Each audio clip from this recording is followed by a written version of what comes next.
The Cinemania Society presents The River of Babel by Andy Slack. Read for you by Andy Slack.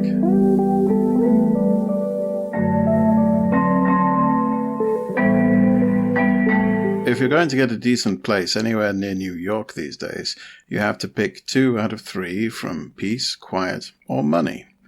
I managed to secure a fairly affordable room in a fairly quiet 3-story pile of antique bricks, so I figured peace was just too much to ask, and there's no point being greedy. The place had been subdivided so many times it was difficult not to picture how it had once been, when it was a home for a family, and not a chaotic warren of transient souls working their way towards something better or away from something worse. I used to think that it represented the city in perfect miniature. I had an assistant position in a small private school a little ways upstate, but I like to picture myself as a true New York writer in the making. And not an out-of-state, penniless English teacher with delusions of grandeur. It was easy back then to listen to the sounds of people creaking their way through the hallways outside my room and picture a bohemian enclave of similar artistic types, all of them nurturing the next great American novel in between hangovers. That was me kidding myself, and I'm fairly sure I got pretty good at it.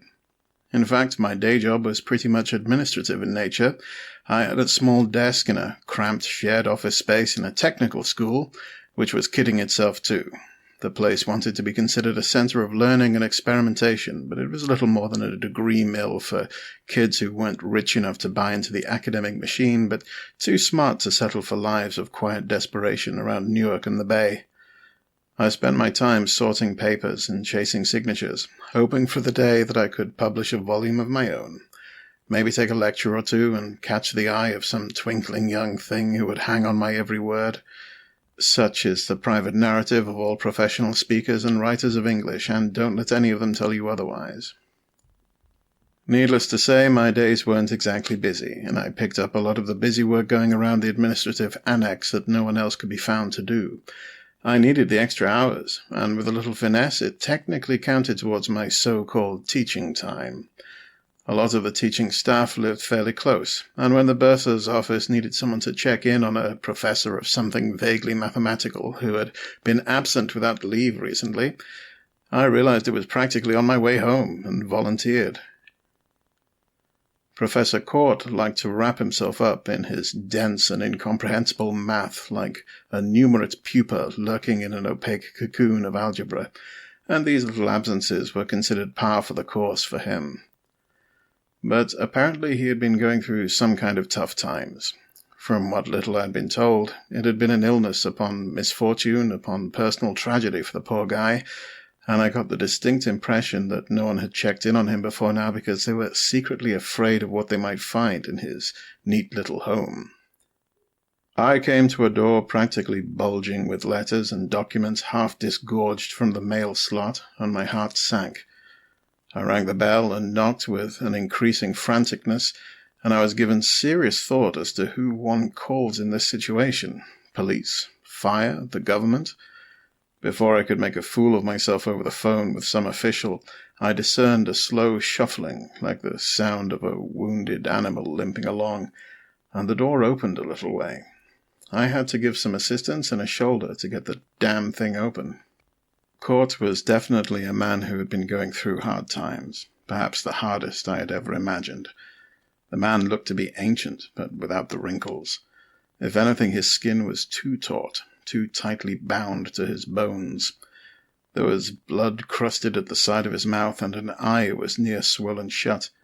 The smell was exactly what his appearance suggested that it might be. He just stared at me, and gestured for me to follow him with a heavily bandaged hand, and I made my way inside. I tried to start a conversation as I followed this ghoul to his parlor, but I only got a series of non-committal grunts. He made his way to a short couch and secured himself in place with blankets and a limp fat comforter that looked to have become a different sickly color to what it had been once. Once he was safely tucked into what appeared to be a position he had been holding for every conscious moment in the last few weeks, Court finally turned his good eye on me and seemed to see me properly for the first time. I got little more than a croak out of him until I found his reeking kitchen and procured a glass of water for him. Finally managing a few sips, he seemed almost to inflate slightly, achieving a little balance in himself and tensioning his slack muscles until he could follow me around the room with his gaze. Court had hidden himself away all right, and he had been enduring agony in that place. He went into macabre detail, explaining a series of injuries he had suffered, all of which had been compounded by layers of infection and malaise that permeated him like a stain. What I couldn't figure out was the reason why. He was a well-educated and respected man, but he seemed to have a fatalistic desire not to help himself in any way, and I could quickly determine that even with the slightest care for self-preservation, he would not have undergone anything like this kind of deprivation. I had to ask, was it masochism, depression, or had he just stopped caring? No one books a front-row ticket to their own self-inflicted deconstruction in this way, but that seemed to be exactly his intention. When he was done with the drink, he simply let the glass fall from his fingers, half full, and I saw the cold water splash down his front and the glass roll around his foot. I suddenly had no doubt at all that he would stand up at some point and tread on it, shattering the glass and wounding himself even further, with nothing more than a detached observation of yet more injury. I quickly retrieved the glass, only to be rewarded by the most wretched stare. I couldn't fathom it, and I told him so. I had been pretty sure I was on the bottom rung of the hierarchy in our shared employment at the university, and if anyone had an excuse for self-pity like this, well, it wasn't Professor Court, surely. The full story came out of him piecemeal, with many false starts and circuitous ruminations, but I began to put it all together as the afternoon lengthened. Court started by explaining his work, and here he had the better of me by far. From what I could gather, his specific area of study had been infinity, or at least the concept of infinity as it exists in mathematics. This, I came to learn, was a surprisingly varied field. He began telling me about the different kinds of infinity out there, cardinal infinities and infinite sets, and I could only just about understand enough to realize that this was a subject he knew a lot more about than I did. Then he told me about his work in the library of Babel. The theory is an old one, going back thousands of years apparently, but people started thinking about it after we had things like books and libraries, and old men who spend all their lives just thinking about this stuff. The idea is simple.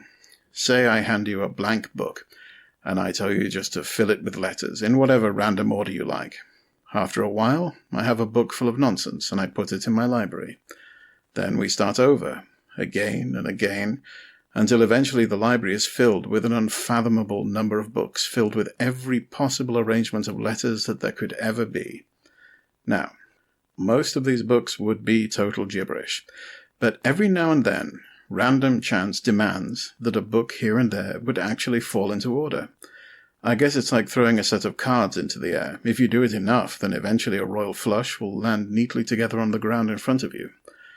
This was always just kind of a philosophy game, an imaginary riddle to keep philosophers interested for a while. The thing is, once you get computers, you can actually make that library. You tell a computer to randomly write every possible book, sit back and wait, and suddenly you have an instant library of everything that has ever been written or ever possibly could be written, all laid out for you. Of course, you still have the little problem that most of these books are nonsense. That's where Court came in. He had been doing work on figuring out how you can take a huge amount of information, let's say an infinite library of everything, and pick out just the bits you want. I don't know how he did it. Don't bother asking. But apparently, if you're smart enough, and your computer is big enough, it can be done. After some 20 years of work, presto, he had a computer that can find you any possible book you want, even a book that no one has ever written. I was shocked by the implications, but I could tell that Court was serious. Not only was it possible, but he had done it. I pictured him in his office, staring at a blinking, shining screen, wondering what to ask for when the possibilities are literally endless. It seems that Professor Court had something of a literary aspiration or two of his own. He had asked for a book from his endless library, a title that he had made up on the fly. It was a book called The True and Actual Nature of the Universe. I guess he just wanted to see what would happen.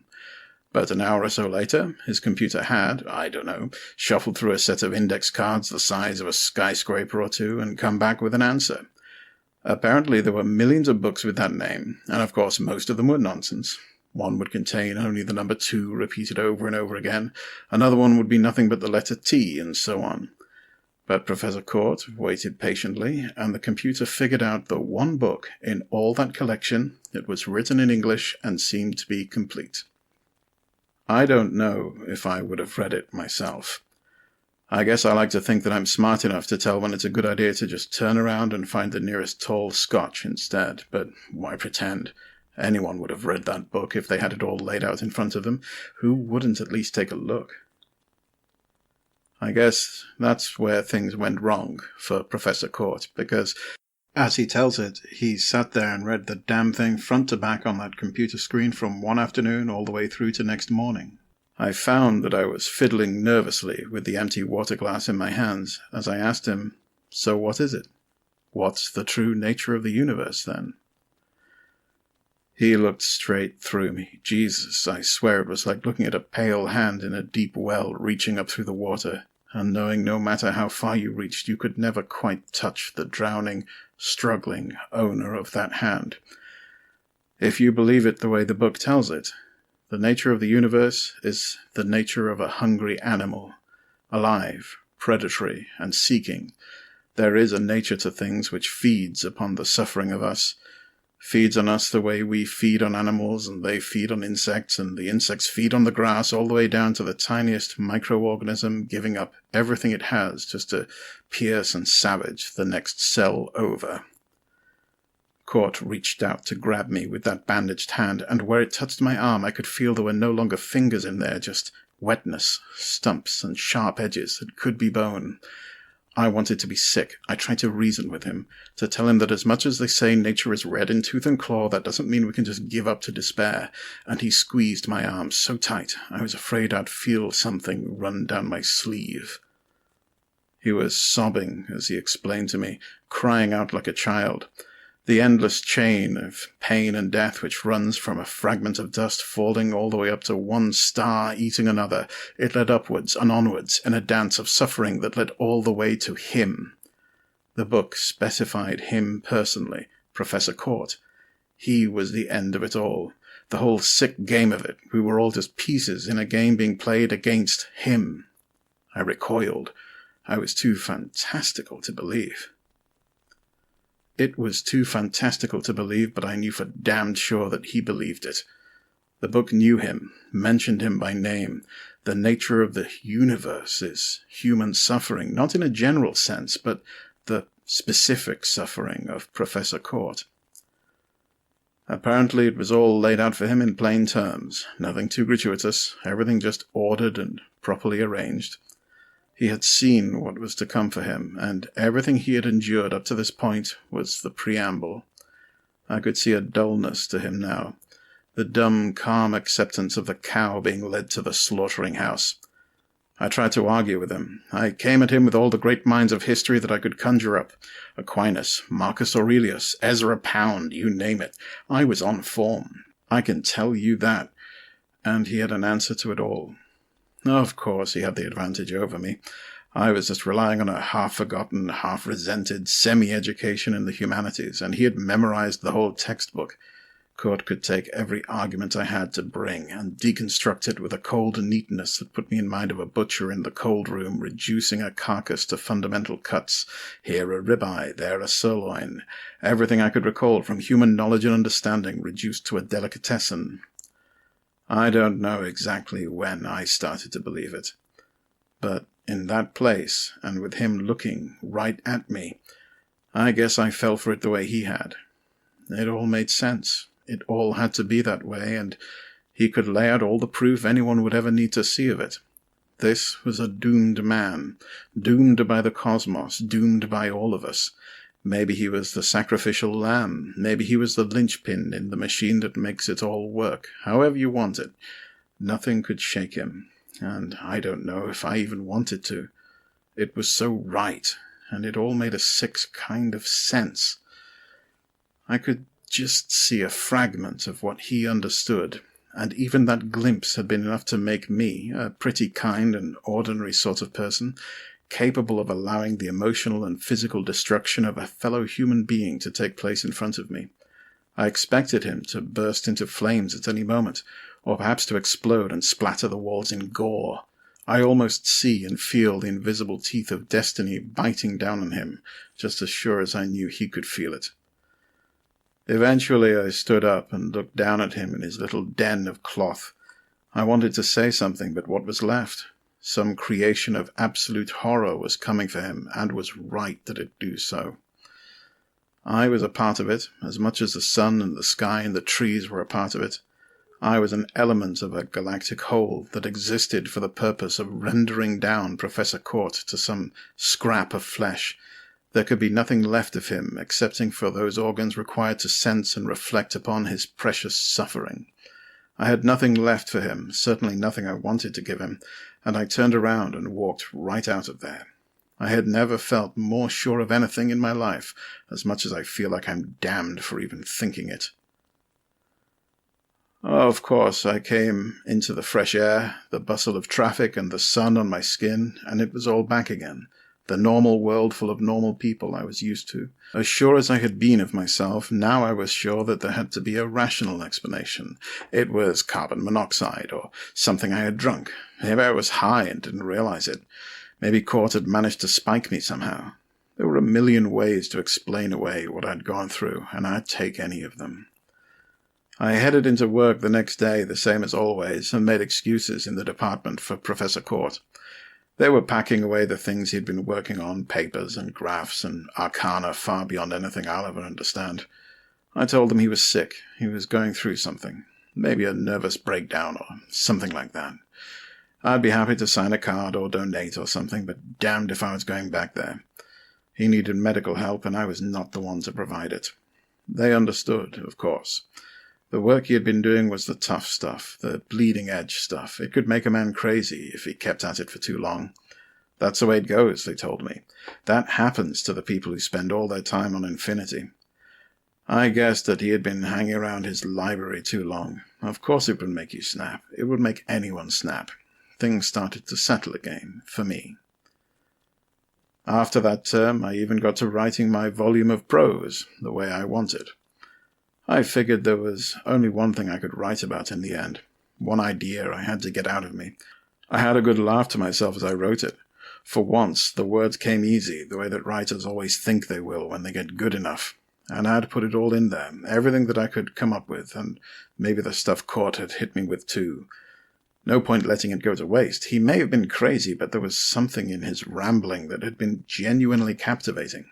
A little gruesome, perhaps, but isn't that how all fiction is when you get down to it? We're either tearing at each other with our nails and teeth or our words, and at the bottom end of it all, let them try figuring that at the publishers. And it is my idea, really. I don't see it as plagiarism. After all, Court figured he had found a book that no one had ever written. Doesn't that give me some kind of a right to be the one to write it? As much as anyone. If his work really did hold up, then anything I could have put down would have been in his library somewhere anyway. It's not like the book wouldn't have been in there, tucked in all those digital shelves full of everything. If I didn't write it. So why not? Where's the harm? Even if I'm thinking of things I've seen, things I've heard, it's all just a story. So I sat down and I put it all down. The true and actual nature of the universe.